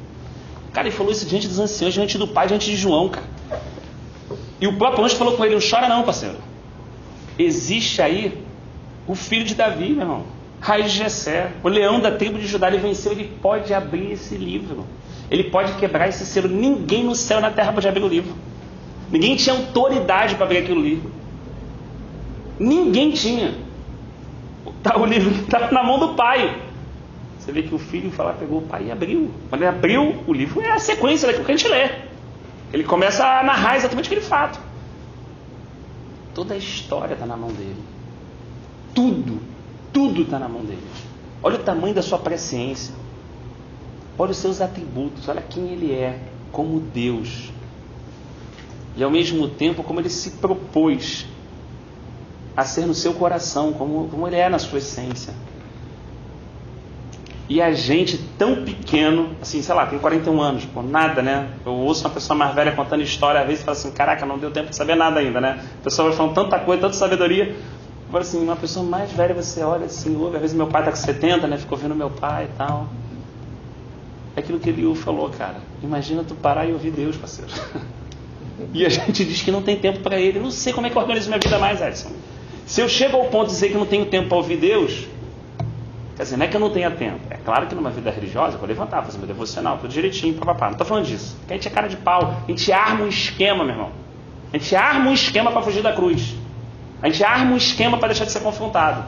A gente tenta fazer tudo no esquema para não entrar no esquema dele. Porque como é que é quando o filho fica todo certinho? Meu filho assim, como é que ele fica todo certinho? Ele cobra. E quando ele está devendo, ele faz o quê? Sapatinho. É assim, meu irmão. Quando eu ainda entro certo, não entra ainda para o coração de gratidão, para pegar o corpo dele e sepultar. Quando eu estou todo certo, meu irmão, é para falar assim, agora, Deus, aí, ó, é só bradar. Não é assim? É dar uma rajada de glória, de língua estranha, e o demônio já sair, Deus ir fazendo a obra. Claro, ele vai fazer tudo isso. Aí pega, ele vai batizar com o Espírito Santo. Aí pega o livrinho, né? Ó, isso aqui eu prometeu, tá aqui, ó, tá na hora de cumprir. Tudo isso ele vai fazer, vai curar, vai usar, tudo isso. A gente não está falando dessas questões. A gente está falando dos atributos, da essência dele como Deus. A gente está falando que nada pode substituir quem ele é. Nada. Nada. Nenhum ministério, nenhum ungido, nenhuma pessoa, nenhum indivíduo, nenhum lugar, nenhum nome. Nada pode substituir quem ele é. Se um grupo se reunir em algum lugar, o deveria pelo menos se reunir para o conhecê-lo, para se achegar a ele, para ouvir dele. Não é o que diz lá no milênio, que todas as nações vão a Israel para o quê? Ouvir a lei que vai sair da boca dele. Irmão, se aquelas pessoas ouviram a pregação da bem-aventurança e elas ficaram assim, ó, o dia inteiro, sem fome, sem nada, sem levantar para ir no banheiro, sem nada o dia inteiro, depois Jesus ficou e multiplicou os pães, você imagina o que deve ser, né? No final, parando, o conhecimento saindo da boca de Jesus Cristo de Nazaré. Que vida deve ser, João, a gente parado ali e o Senhor ministrando, Edson. Se hoje, quando Ele fala alguma coisa ao nosso coração já queima, como os discípulos de Emaú falavam, e a gente está na desobediência, na teimosia, queima, a gente fala, caramba, é isso mesmo, estou errado, queima. Imagina aquilo que Paulo falou, a gente vendo Ele como Ele é, e Ele falando. E o que Ele fala é diferente de tudo que a gente ouve, de qualquer outra pessoa fala. É Ele falando, é o verbo de Deus falando. Quando o verbo de Deus se pronuncia, o universo muda, ele se cria, ele se recria. E isso tudo, meu irmão, está num processo de restauração. Isso tudo, o Espírito Santo está fazendo uma obra numa igreja invisível, da qual a gente não vê, da qual a gente não consegue pegar, não consegue visitar. A gente não consegue visitar essa igreja, porque ela é invisível. É o corpo de Cristo, formado de membros, pedras vivas, edificadas para a habitação dele no Espírito. Olha só. Esse processo de restauração está acontecendo. Deus está fazendo uma grande obra, seguindo essa grande obra até um dos acontecimentos tão estrondosos como esse que a gente citou, que é como você orou, o Senhor te levou a orar, a volta dele. E está tão próximo essa volta. Está tão próximo de um outro acontecimento como esses que a gente leu, da morte, da ressurreição. E eu estou tão envolvido nos meus problemas.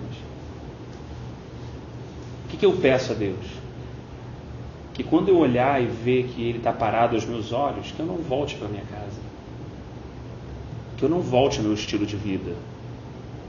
Que eu não volte a correr atrás do meu trabalho, a fazer as coisas que eu tenho que fazer. Ou cumprir as tarefas que eu tenho, criar filho, fazer isso, fazer aquilo, comprar junta de boi, não sei o que, parar, comprar terreno, reformar a casa. Não. Que independente de eu estar vendo essa obra avançando, até próximo à volta dele ou não, essa restauração é real. E talvez o meu papel, individualmente, cada um de nós, deveria ansiar por essa volta. Deveria ser tomado, não porque há algo no nosso coração, mas como a gente falou, por desígnio, por misericórdia, por privilégio de graça que a gente não tem como entender e merecido. Que a gente seja um daqueles que esteja desejoso, que seja encontrado como bom servo, que seja encontrado como 5 virgens prudentes, que seja encontrado como tantos outros exemplos que ele deixou na parábola, ansiando a sua volta. Que de alguma forma a gente não seja aquela semente que caiu na terra, deu fruto, mas ficou verde porque ela ficou sufocada. Ela cresceu, mas tinha muitas plantas em volta dela, então ela ficou sufocada, então o fruto ficou verde, mas não dava para comer. Não dava para alimentar a vida de uma outra pessoa.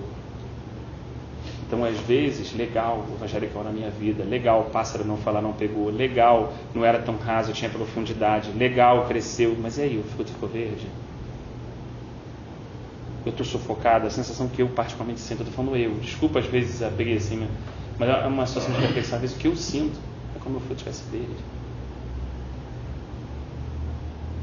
E assim, caramba, eu me sinto sufocado, é muita coisa. E detalhe, irmãos, coisas que não é diabo, não é coisa não, que eu mesmo arrumo preocupação, ansiedade minha mesmo, que é para descansar, eu estou falando para descansar, e eu estou sufocado nesse processo de ansiedade. Tem que resolver isso, não pode acontecer, meu Deus, de forma disfarçada, tendo no dia a dia, detalhe, entre um café e uma ida no trabalho, situações que vão sendo tecidas de uma forma, irmão. Às vezes a gente sabe que o inimigo foi vencido, mas o poder de sedução e engano permanece temporariamente sobre ele. Por isso que Paulo falou em 1 Coríntios, temo que como a serpente seduziu a Eva, Satanás afaste vocês da simplicidade de Cristo. Oh, pai, evangelho, não sei o que, maravilha.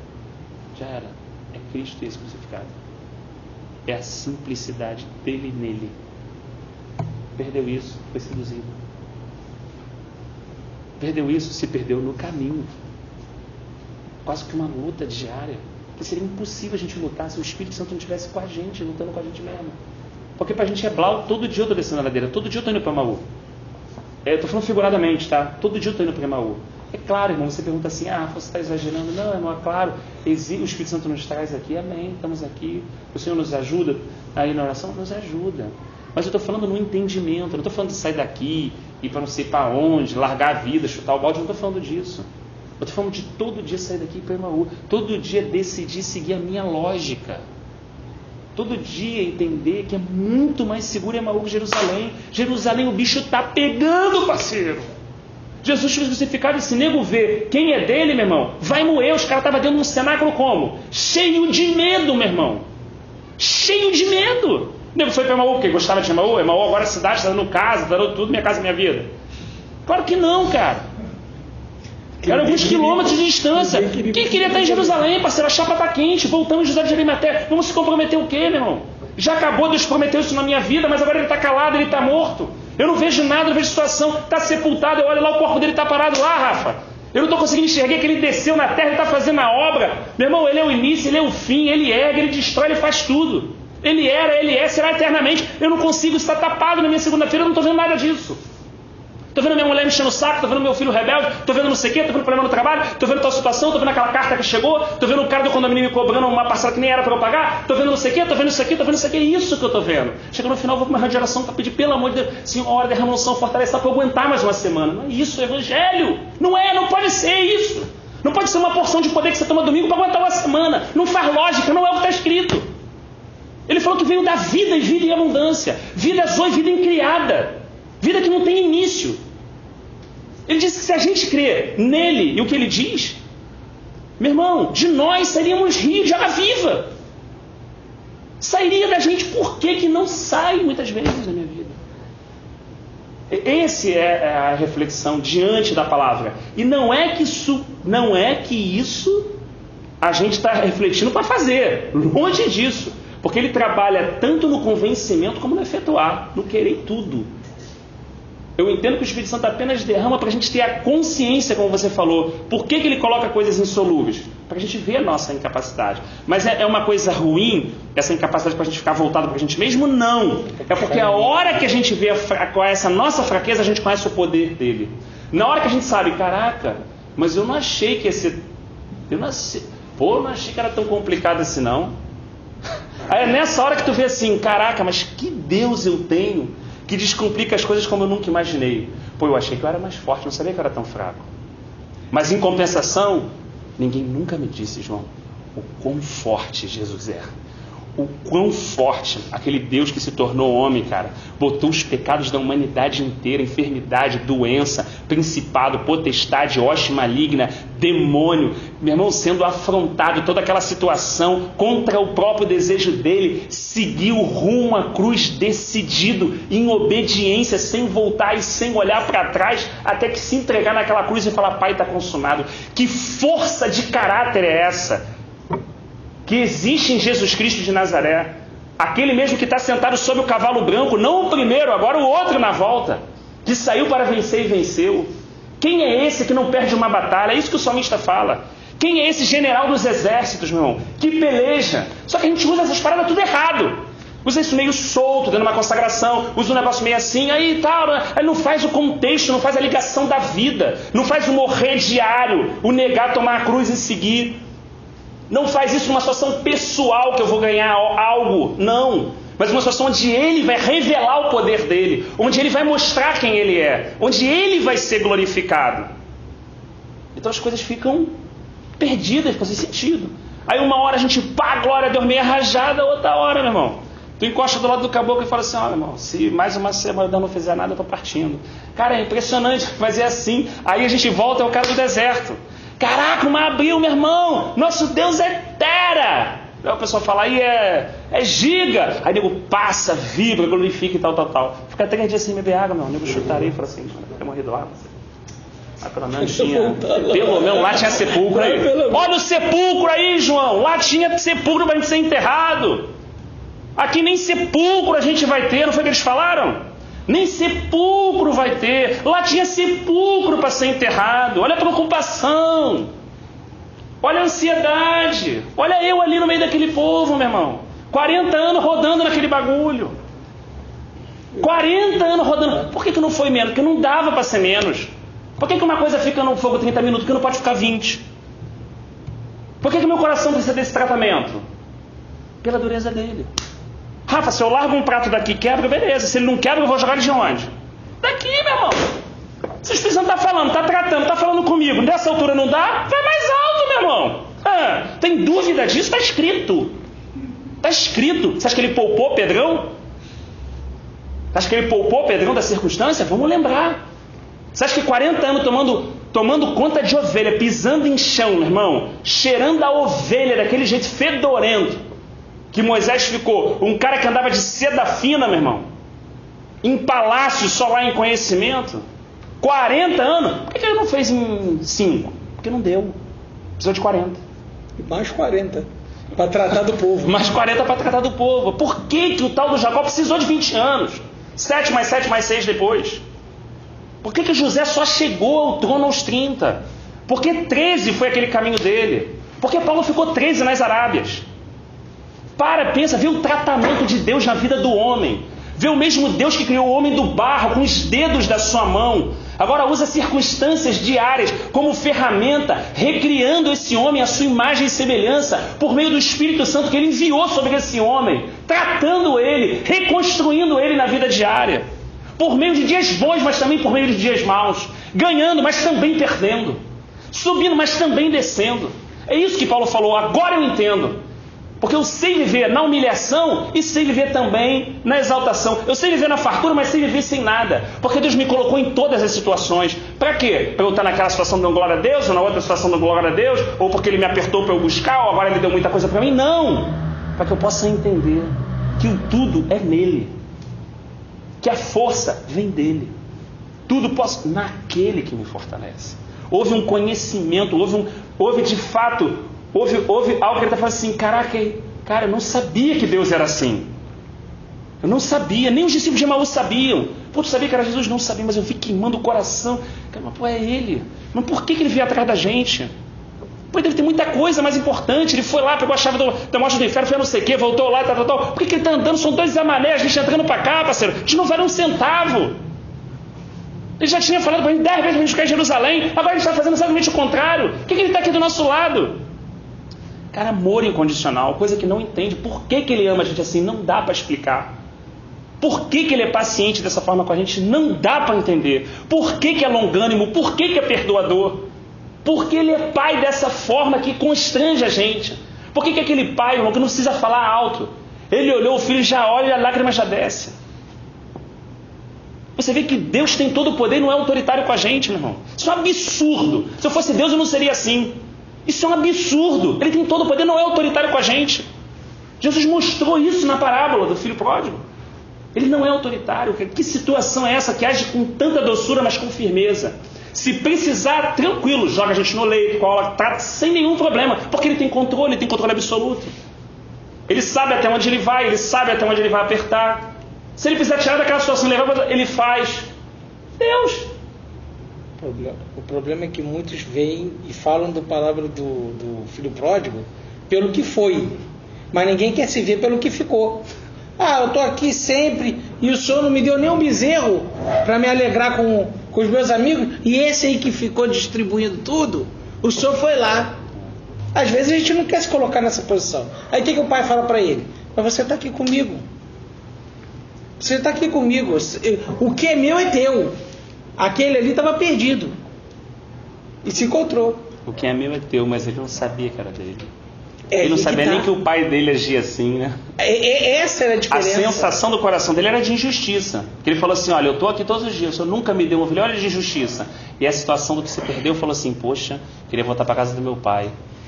Cara, até um trabalhador é bem cuidado assim. Então, olha a visão, não a religiosidade, esse ficou, esse está lá, esse faz algo. Não é essa a questão.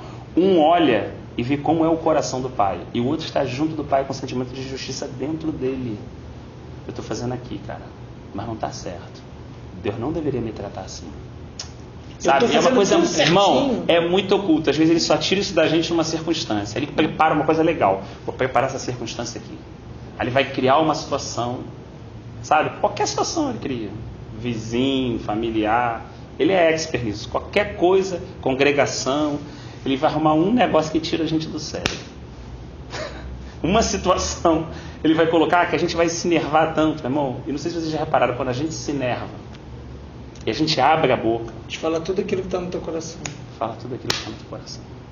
É assim mesmo. Às vezes você não se diz invejoso. Você não se diz invejoso. Mas você é. Entendi, é lógico. Aí eu falo assim, porque você só vai ver como o outro recebeu. Mas aí quando eu falo assim, mas quando tu tá com raiva, eu falo assim, mas você que droga, não sei o que, papai, você mexe, né? Você fala aquilo que tá dentro, e aquilo sai com aquela fúria, meu irmão. Aí Deus falou, tá vendo? É isso que estava dentro. Por que você não disse que estava lá dentro para mim, Rafael? Por que quando você dobrou o joelho, você não fez como Davi? Que os filhos dos babilônios sejam espremidos na pedra. Ele, pelo menos, você acha um absurdo aquela oração, você é hipócrita, você critica ele quando lê o Salmo, mas ele, pelo menos, está botando a fúria dele de joelho diante de mim. E você que está descarregando um no outro? E você que está falando com o outro? Com a tua mulher, com o teu marido, com o teu filho, com o teu pai? Entendeu como é que a gente é confuso? Como é que a gente se vê de uma forma que a gente não é? E aí no final descarrega, quando tu para e olha e vai analisar, meu irmão, tu falou aquilo que está lá dentro mesmo, que a gente queria falar para Deus e não tinha condição de falar para Deus, falou para qualquer caboclo que apareceu do nosso lado. Qualquer um que apareceu, mas aquela não era pessoal com aquele indivíduo. A gente não aceita aquela condição que a gente se encontra. Mas Deus faz o que fez com Davi. Quando o profeta chegou, o que o profeta fala para Davi? Se eu tenho um homem que tem várias ovelhas...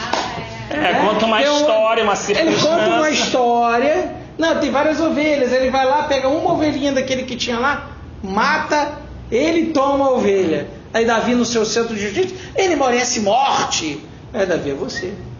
É assim que acontece com a gente. Ainda hoje, de uma outra forma, que o Senhor... Quer falar, Fábio? Não. Eu achei interessante o que ele falou, mas acho que está associado, sabe o que? O pecado, literalmente. Porque o pecado, ele acaba sendo uma felicidade colorida, né? Só que a gente não enxerga que ele desbota rápido. A mesma velocidade que colore, desbota. Entendeu? A gente não consegue enxergar isso. A gente está pecando o tempo inteiro. Essas ações aí são ações de pecadores. Colore, pseudo alegria, e daqui a pouco desbota tudo. Você se coloca, ou Deus te coloca no teu lugar quietinho. É engraçado, assim, eu tenho sentido muito essa questão de conhecer Jesus, né? E porque eu cresci numa igreja, todo mundo sabe, né? Tradicional e tal. E quando eu chego em uma igreja, eu quero saber como é que funciona para fazer as coisas sempre certo. Então eu percebi isso também com o cristianismo. Tipo, eu estava lendo a Bíblia para saber o que eu preciso fazer certo. Entendeu? E não para conhecer Deus.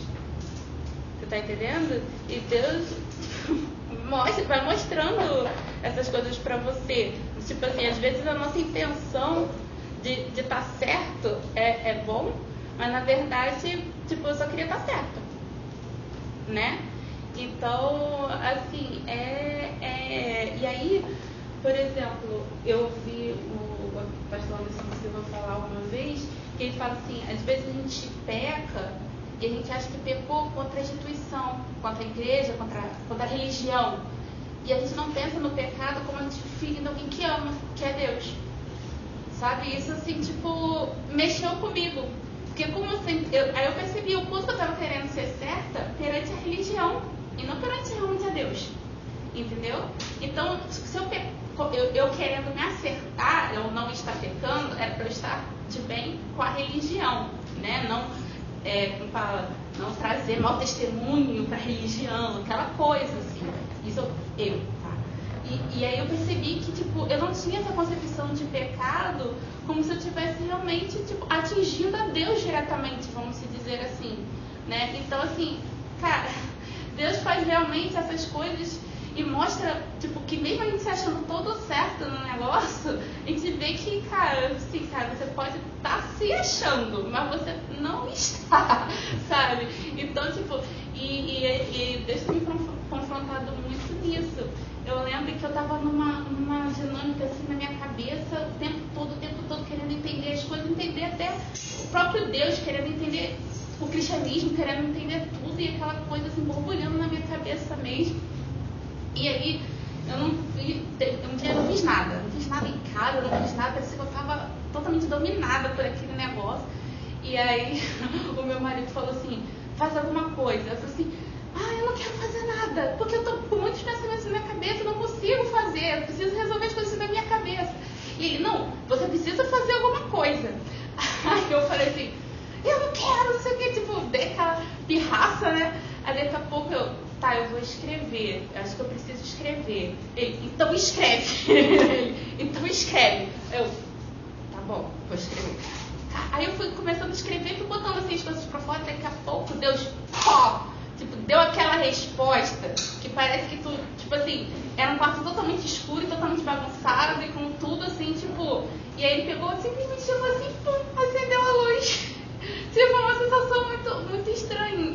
E assim, e aí eu fiquei pensando justamente sobre isso, da questão de como a gente quer entender as coisas, como a gente quer parecer certo e vai se afastando da simplicidade, como você falou, entendeu? De, tipo, dessa coisa de estar conhecendo Jesus, de estar, sei lá, assim, adorando a Ele, estar, tipo, querendo mais dele, da pessoa, né? E não do que ele pode oferecer, do que ele faz, se ele vai me usar, se ele não vai me usar, se eu vou ser mais ungida ou menos ungida por estar perto dele, ou mais ou não, entendeu?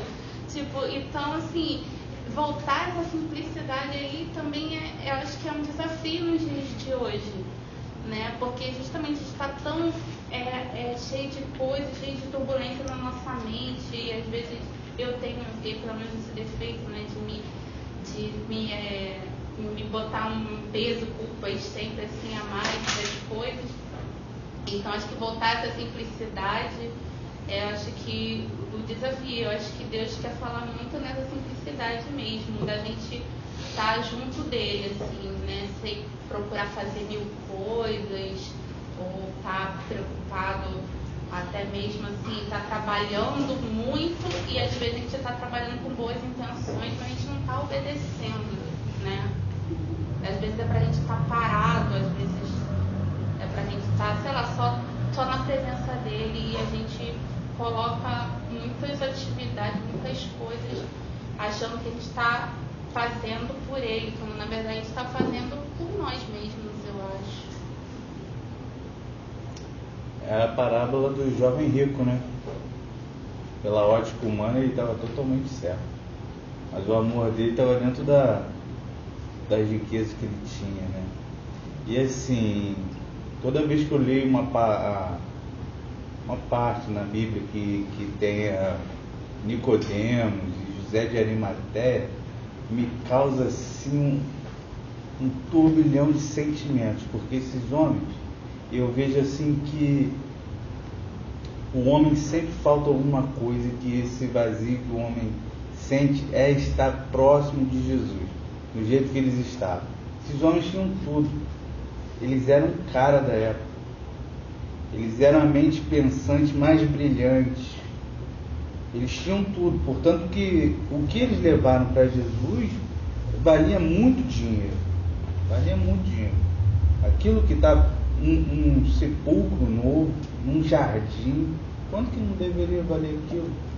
Eles tinham tudo, eles poderiam ter tudo, mas eles escolheram estar na presença de Jesus naquela época, em Jerusalém, como você bem disse, que era um pavilhão, um barril de pólvora, prestes a estourar a qualquer momento, os discípulos dentro do cenáculo, uns fugindo, e eles, pelo menos ali só relata, só estavam os dois. Para você ver como é que eles eram conceituados. Ninguém foi lá meter a mão neles. Se fosse qualquer outra pessoa, poderia ser morta. Mas eles não. Então, toda vez que tem um texto desse que envolve esses dois personagens, é um turbilhão de pensamentos, porque você não tem noção que eles viveram ali, real, né? O real momento deles ali você não tem. Eu umas coisas que, como foi falado aqui, da Nicodemos e José de Arimateia, só é para cumprir o que Deus tem controle de todas as coisas. E infelizmente a nossa carne, a briga grande da carne e espírito, a gente está lendo aqui e viu que estava se cumprindo aquilo que ele falou. E levar lá para o novo, tudo se cumprindo, tudo se cumprindo. Então, a gente tem o controle de todas as coisas. E as coisas da minha vida, não tem nenhum livro para mim poder ter uma referência. Aqui, a gente escolhe, ia acontecer isso, olha como é que Deus tem o controle, mas ele também tem o controle. Você foi parar lá no centro, porque ele tem o controle. É muito mais importante aquilo que ele tem que fazer na tua vida, porque tu acha que você tem que fazer. Mas, então você é um cara super sensível, Deus ama todo mundo. Onde ele resolveu te usar, ser instrumento para fazer a A e B. Ele pode usar ela, pode ser um instrumento para você, pode ser para mim. Eu só vejo assim, e eu às vezes tento me esforçar, tipo assim, cara, confia em mim. Tu sabe que te amo. Já viu o amor que tem, que eu fiz? Já viu o amor que tem? Já viu o poder que eu tenho? Já vi, deixei algo que eu vi um esforço para vocês entenderem como eu sou soberano. Já perceberam que tu confia um pouquinho em mim? Confia só um pouquinho em mim? Mas eu. Aí você não tem que fazer algo que disse que você tem. Aí eu estava lendo aqui, aquela passagem que tem em Mateus 6, preocupações da vida. Aí ele fala, né? O que eles sábios fizeram? Como quiser ser. Nem Salomão se vestiu, porque confia. Ah, por quê? Mas, normalmente, pequena fé, começa. É uma passagem muito conhecida, quando você começa a ler, às vezes eu fico assim, só confiar. Aí você, quando você não tem força para nada, aí Deus age. Não, é tipo assim, eu confio. Porque meu Senhor, meu chão, eu não estou nada, eu estou desempregado. Aí Deus me sustenta usando A, B, C. Ah, mas você foi sustentado. Mas aí agora, meu Deus, eu sabia todas as coisas, mas eu estou aprovado. Mas deixa eu ter você deixa eu ter o meu controle sobre você. Só confia em mim. Sabe aquele escuto que tem uma vez eu escutei um irmão falando assim, a minha filha, quando era pequena, quando ela subia, eu falava, pula, filha. A criança ela vai e pula. Ela confia no pai. Eu fiquei olhando, eu não falei para ele, mas eu falei assim, hoje ela está adulta, né? Manda ela subir e falar, hoje ela não pula. As coisas vão acontecendo, a mente é teu pai, mas tu não pula. Aí tu fala assim, Jesus vai ver, mas me gosta, os criancinhos. Por quê? A criança confia mais. Ah, porque é inocente, porque confia. Eu não sei que tem uma opção de escolha que Deus pega na contramão porque confia. E aí tu cresce, cheio de entendimento de opção de coisa, tu sobe lá e fala assim, pula, filha. Como vai ser meu pai? Não vai aguentar. Toma cuidado, eu sou grandão, que é isso? Tacado do canto, não é bem assim, não. Tacado do canto. Às vezes ele faz isso, o Senhor fala assim, faz assim, do que isso? Não. E entra lá Adão e Eva, né? Que antes dele comer, eles eram inocentes.